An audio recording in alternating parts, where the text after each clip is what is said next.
சிவப்புக்கு okay, Lenin okay. அப்புறம் அவங்களே ஒரு முத்திரை குத்திட்டாங்க, எனக்கும் ரெட் லேப்புக்கும் சம்மந்தம் இல்லை, ரெட் லேப்புக்கும் எலெக்ஷன் சம்மந்தம் இருக்குது. அந்த எலெக்ஷன் முத்திரையை குத்திட்டார். அதுவும் ஒத்துக்க வேண்டியதான். எப்படி லெனினுக்கும் ரெட்டுக்கும் எவ்வளோ சம்மந்தம் இருக்கோ, நம்ம ரெட் லேபிளுக்கும் எலெக்ஷனுக்கும் இப்போலாம் சம்மந்தம் ஆகிப்போச்சு. அது இல்லாமல் எலெக்ஷன் நடக்காது இப்போது. அதனால் ரொம்ப யோசிச்சு தான் டைட்டிலாம் வச்சுருக்காங்க.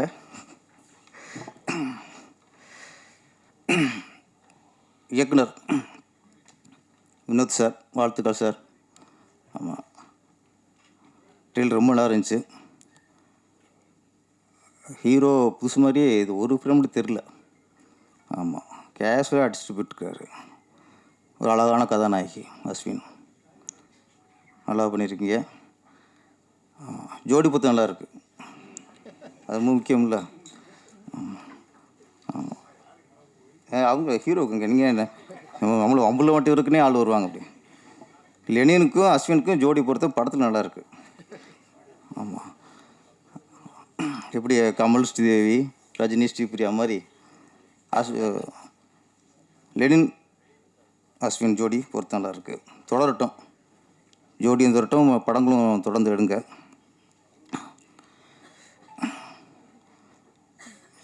ரெட் லேபிள் தயாரிப்பட்ட கேட்டேன், என்ன தான் படம்ட்டு. கதையை சொல்லவே மாட்டேங்கிறாரு, மழுப்புறாரு அப்படியே. ஆமாம், இல்லை சார் ஒரு கல்லூரி ஸ்டோரி அப்படின்னாரு. காதல் கதையா அப்படின்னேன். இல்லை சார் அதில் எலெக்ஷன் சம்மந்தப்பட்டது. முழு அரசியல் கதையா? அதுவும் இல்லை சார், அது ஒரு த்ரில்லர். என்னதான் கதை? எலெக்ஷன் கதையும் இல்லை, கல்லூரி கதையும் இல்லை, காதல் கதையும் இல்லை. அப்படியே ஓட்டு சஸ்பென்ஸை ரொம்ப மெயின்டைன் பண்ணுறாரு.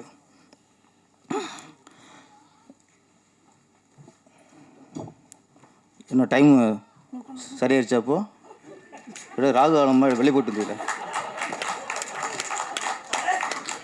ஒரு இடையில 20 நிமிஷம் ஏதோ ஓரம் சரியில்லை போல இருக்குது. அந்த ஓரையில் மேடையில் இருக்கக்கூடாது போல இருக்குது. வெளியே போய் டைம் பார்த்தாரு. ஓகே, இப்போ குருவரை ஸ்டார்ட் ஆயிடுச்சு அப்படின்ட்டு திரும்பி உட்காந்துட்டார். இதுக்குமா டைம் பார்ப்பாங்க மேடையில் இருக்கிறதுக்கெலாம்? இப்போ தெரிஞ்சு வச்சு இதுக்கு போகிறதுக்கும் ஓரம் தேவை வேண்டியிருக்கு. நமக்கெல்லாம் பாத்ரூம் தான் வேணும், அவருக்கு ஓரம் பார்த்து போவார். ஓகே, ஓரமாக போயிட்டார். ஓகே, இப்போ டைம் நல்லா இருந்துச்சு, நீங்கள் வந்து உட்காந்துட்டியா, டைம் ஸ்டார்ட் ஆகிடுச்சு திரும்ப. இந்த பாருங்கள், இந்த ஓரையில் பேசுனது மறந்து போச்சு. ஜோடி பொருத்தம் நல்லா இருந்தது. நம்ம ரைட்டர் பார்த்திபன் சார் நல்ல விஷயம் சொன்னார். ரொம்ப காலத்துக்கு முன்னாடி நடந்தது சார், அது இப்போ திருப்பி ஆரம்பிச்சிருக்கு லெனின் சார் மூலியமாக. அப்போ ஏவிஎம், ஜெமினி, தேவர் ஃபிலிம்ஸ், மாடர்ன் தியேட்டர்ஸ், அந்த காலகட்டத்தில் முதல்ல அந்த கம்பெனி கதையை முடிவு பண்ணுவாங்க.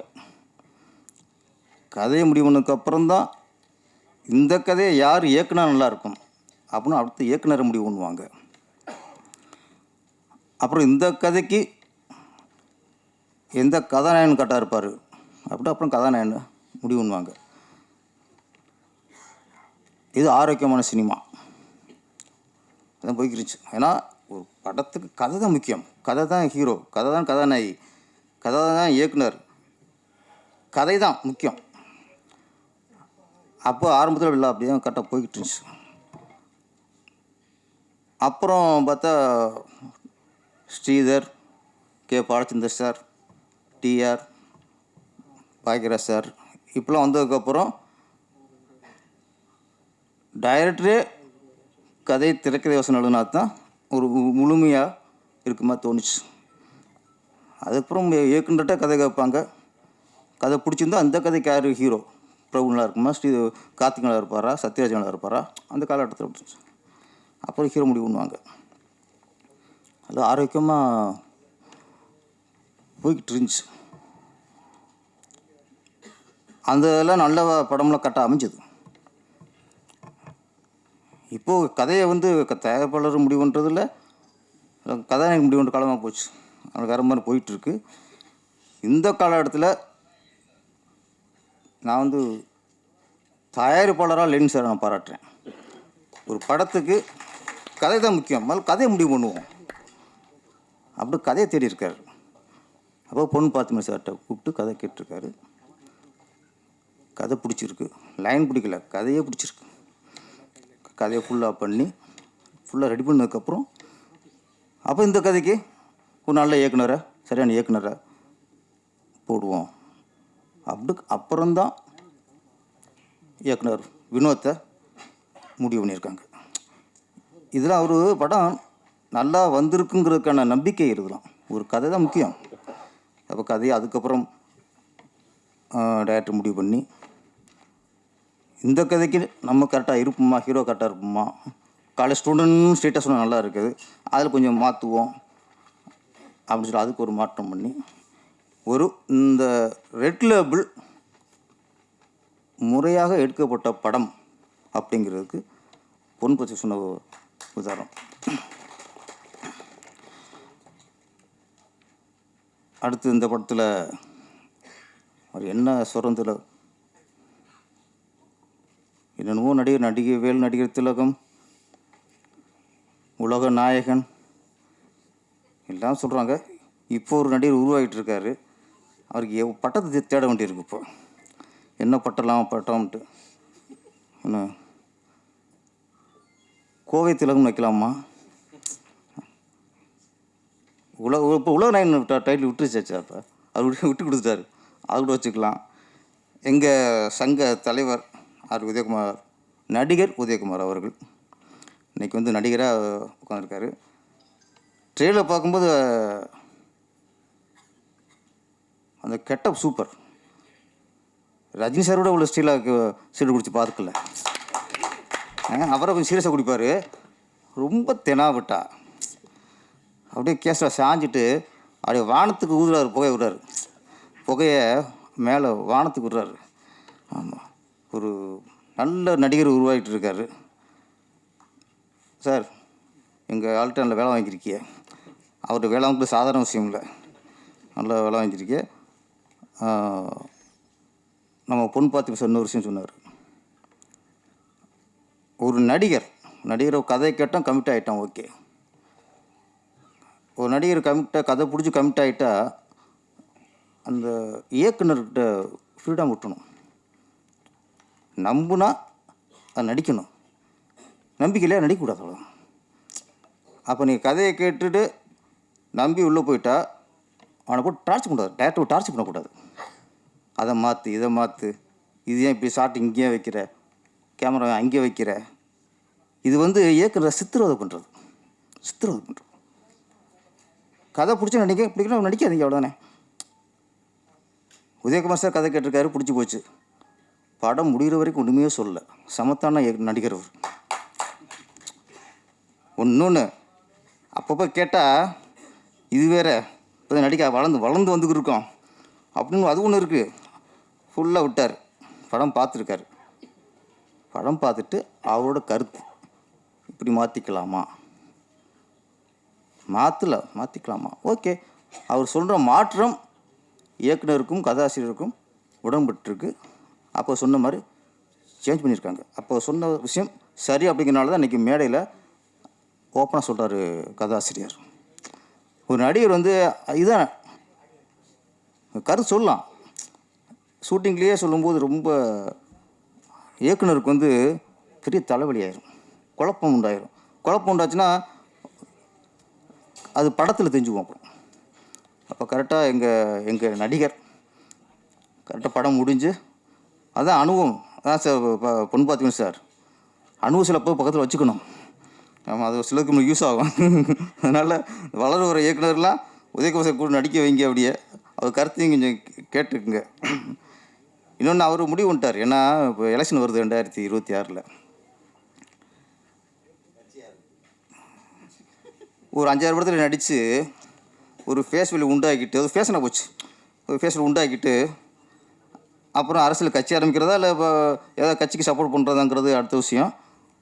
நடிக்கிறது அதுக்கு தான், வேறு ஒன்றும் இல்லை. அவர் நீ சம்பாதிக்கணும் அவசியமே இல்லை.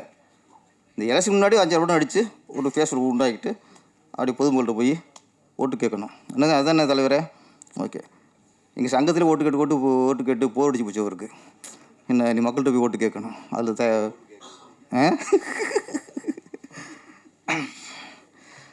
அப்புறம் அந்த படத்தில்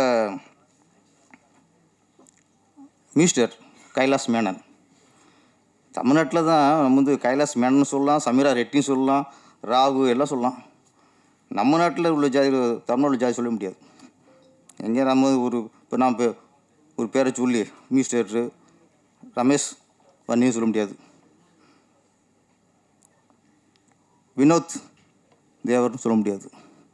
ஏன்னா எதுக்குன்னா அப்போ மலையாளத்தில் ஈஸியாக அது ஒரு கேஷுவலாக இருக்குது. மேனன் அங்கே பார்த்தா அங்கே ரெட்டி ஆந்திராவில் அது தப்பாகவே தெரில. இங்கே தப்பாக ஏன் தெரியுதுன்னா இங்கே ஜாதி வெறி ஆட்டி படைக்குது. ஜாதி வெறி இருக்கிறனால தான் ஒருத்தன் ஜாதி பேர் வச்சாலே இங்கே பிரச்சனையாக இருக்குது. இல்லை இங்கே கைலாஷ் மேனன் வந்திருக்காரா? ஓகே, வாழ்த்துக்கள். நாங்கள் உங்களை இங்கே சொல்லுவோம், நாங்கள் உங்களை பார்த்து பெருமை போகிறோம். கைலாஷ் மேனன் வாழ்த்துக்கள். பாட்டெலாம் நல்லா இருந்துச்சு. முக்கியமாக ஏன் சின்மயி மேடம் இல்லை பாடியிருக்காங்களா பாட்டு? ஆமாம். என்ன வரி என்ன?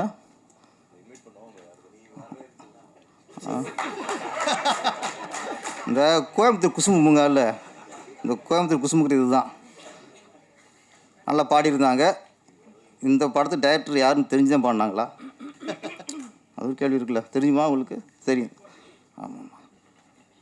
சின்ன படங்கள் இந்த மாதிரி படங்கள்லாம் ஒரு படத்தை முடித்து ரிலீஸ் பண்ணுறதே பெரிய விஷயமா இருக்குது, வியாபாரமாகிறதே பெரிய விஷயமா இருக்குது. இந்த நேரத்தில் அந்த படத்தை டேமேஜ் பண்ணுற மாதிரி, அந்த வியாபாரத்தை டேமேஜ் பண்ணுற மாதிரி, ஆமாம், அது ரொம்ப வருத்தமாக இருக்குது. ஒரு பாடகி அப்படிங்கும்போது சுச்சுவேஷன் கேட்பாங்க.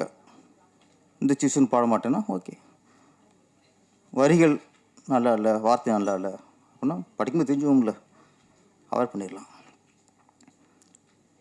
இல்லை தெரியாமல் பாடிட்டேன், பொருள் தெரியாமல் பாடிட்டேன் அப்படின்னு சொல்லலாம். ஆனால் ஒரு படத்துக்கு கேப்டன் இயக்குனர், அவன் தான் முழுமையானவன். படத்தை உருவாக்குறவங்க இயக்குனர் தான். இந்த இயக்குனர்னு தெரியாமல் பாடிட்டேன் அப்படின்னா அந்த இயக்குனருக்கு எவ்வளோ அவமானப்படுத்துகிற மாதிரி, எவ்வளோ மன உளைச்சல் உண்டாகிருக்கும். இந்த இயக்குனர் தெரிஞ்சு நான் பாடியிருக்க மாட்டேன் அப்படின்னா ஒரு இயக்குனரை குறிப்பிட்டு நீங்கள் எப்படி தாக்க போச்சு? இது வந்து மோகன்ஜிக்கு மட்டும் இல்லை, தமிழ் திரையில் உள்ள ஒவ்வொரு இயக்குனருக்குமே அவமானம் அது. நீங்கள் எல்லாருக்குமே நீங்கள் அவமானப்படுத்த மாதிரி தான். நீங்கள் அந்த படத்தில் பாடினாக்கா மன்னிப்பு கேட்கக்கூடாது. இந்த இயக்குனர் தெரிஞ்சிருந்தால் பாடிக்கணும்னு சொன்னீங்களா, அதுக்கு மன்னிப்பு கேட்கணும். மன்னிப்பு கேட்கணும். நீங்கள் ஈஸியெல்லாம் ஒருத்தர் நீ அவமானப்படுத்தி போயிட முடியாது. ஒரு இயக்குனர் ஒரு படத்தை ஒருத்தன் கதையை சொல்லி பிடிச்சி அதை முடித்து உயிர் போகுதுங்க. இங்கே ஒரு இயக்குனருக்கும் ஈஸியாக வந்து எப்படி இயக்குனர் அவமானப்படுத்துவீங்க? நீங்கள் ஒரு பாட்டு ஜானகி மேடம் சுசிலா மேடத்திற்குலாம் இங்கே யாரும் ஒரு பிரிக்கின் பாடலை உருவாக்க முடியாதுங்க. தமிழ் ஜானகி மேடம் எவ்வளோ ஒரு பாடகி அவங்க. நேற்று ராத்திரி அம்மா பாடினாங்க. அதுக்கு எத்தனை நல்ல அற்புதமான பாடலாம் பாடியிருக்காங்க. அந்த பாடினாலும் அவங்களுக்கு என்ன சீப்பாகி விட்டார்கள் என்ன? குறிப்பிட்ட ஒரு இயக்குனரையோ தயாரிப்பாளரையோ சொல்லி அவமானப்படுத்துறதுக்கு யாருங்க உரிமை இல்லை. இந்த படத்தை பாட்டு நல்லா பாடியிருக்காங்க, ரசிக்கிறோம். நீங்கள் ஒரு பாடகி, பாடுங்க, தொடர்ந்து பாடுங்க. ஏற்கனவே உங்களுக்கு தடைன்னே சொன்னீங்க, இப்போ அது எதுவும் இல்லை. உங்கள் திறமை நெரிச்சு பாட்டு போங்க. உங்களை சுச்சுவேஷன் கேளுங்க. பாட்டில் ஒரு பாட்டை பழங்க படித்து பாருங்கள். பிடிச்சிருந்தா பாடுங்க, இல்லைன்னா போங்க. பாடி முடிச்சுட்டு சம்பளம் வாங்கிட்டு அதுக்கப்புறம் ரிலீஸ் அவங்க வியாபார இடத்துல போய் ஒரு படத்தை டிஸ்டர்ப் பண்ணாதீங்க. இந்த படத்தில் அவங்க பாட்டுக்கு சந்தோஷம்தான். இந்த படம் பாட்டு நல்ல ஹிட் ஆகும். ரெட் லேபிள் லெனின் சார் ரொம்ப ஒரு நம்பிக்கையோட ஒரு கதையை நம்பி ஒரு நல்ல இயக்குனரை நம்பி ஒரு நல்ல படம் எடுத்திருக்கிறாரு. இந்த படம் மிகப்பெரிய வெற்றி அடைய வேண்டும். லெனின் அவர்கள் தொடர்ந்து நீங்கள் படம் பண்ணுவீங்க. உங்கள்கிட்ட அந்த ஒரு அது கட்சி இருக்குது உங்களுக்கு. ஆமாம், இந்த படம் வெற்றி அடைய வாழ்த்துக்கள். நன்றி, வணக்கம்.